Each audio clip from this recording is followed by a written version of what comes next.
Bentornati in nuovo aggiornamento con le previsioni meteo. Torniamo a parlare di alta pressione, ma di una novità che emerge dagli ultimi aggiornamenti a partire dalla metà della prossima settimana.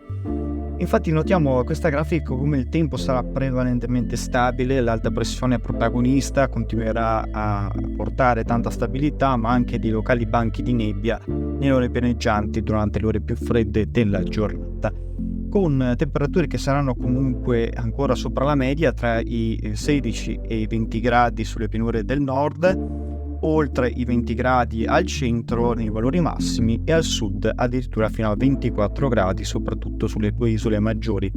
Tornerà gradualmente a calare la temperatura a partire dalla giornata di lunedì, quando al nord saremo su valori stabili tra i 16 e i 19 gradi nei valori massimi, comunque con prevalenza di cielo sereno poco nuvoloso, sempre con qualche foschia anche densa, specie sulla Val Padana centro-occidentale, quindi su Piemonte e Lombardia. Le condizioni meteo si manterranno nebbiose anche nella giornata di martedì durante le ore mattutine e notturne, con intensificazione delle nebbie soprattutto sulle pianure centro-occidentali, meglio sul nord-est, sempre valori massimi non oltre i 19 gradi.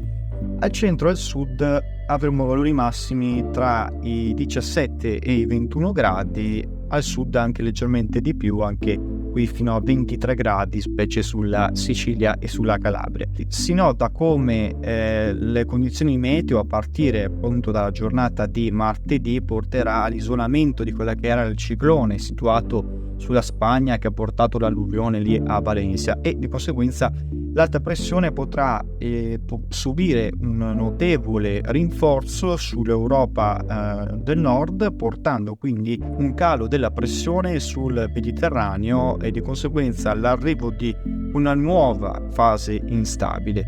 Questo perché? Perché è dovuto alla vecchia depressione che ha portato della instabilità al maltempo forte sulla Spagna, che si riattiverà a partire da ovest. Di conseguenza queste infiltrazioni umide atlantiche potranno in questo modo riattivare un meccanismo di bassa pressione sul Mediterraneo. Come si nota, lungo il versante tirrenico risentiremo già di un aumento della nuvolosità senza comunque fenomeni, invece sulle due isole maggiori cominceremo già ad avere dei primi fenomeni. Questo per la formazione, sembra quasi ufficiale, della perturbazione che si andrà a situare sull'Algeria e quindi sul Nord Africa. Questa depressione in nuova formazione porterà delle precipitazioni. Le zone più a rischio sono quelle evidenziate in rosso dalla mappa.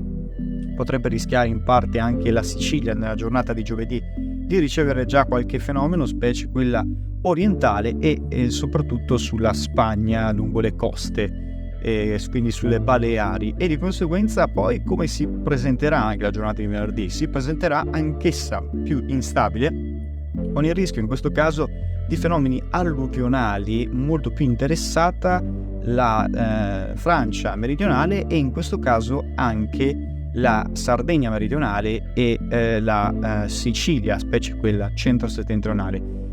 In questo caso non possiamo dire che le due isole maggiori risentiranno di fenomeni alluvionali, essendo che questa area di bassa pressione sarà collocata in una posizione nettamente anomala e strettamente collegata ovviamente a delle umidi infiltrazioni atlantiche che comunque non permetteranno di distribuire dei fenomeni diffusi, e innanzitutto saranno fenomeni sparsi con una intensità comunque moderata solo localmente. Quindi ancora imperfetta la previsione, bisognerà ovviamente valutare meglio la distribuzione dei fenomeni e ovviamente la quantità di accumuli. Questo bisognerà valutarlo e riparlarne.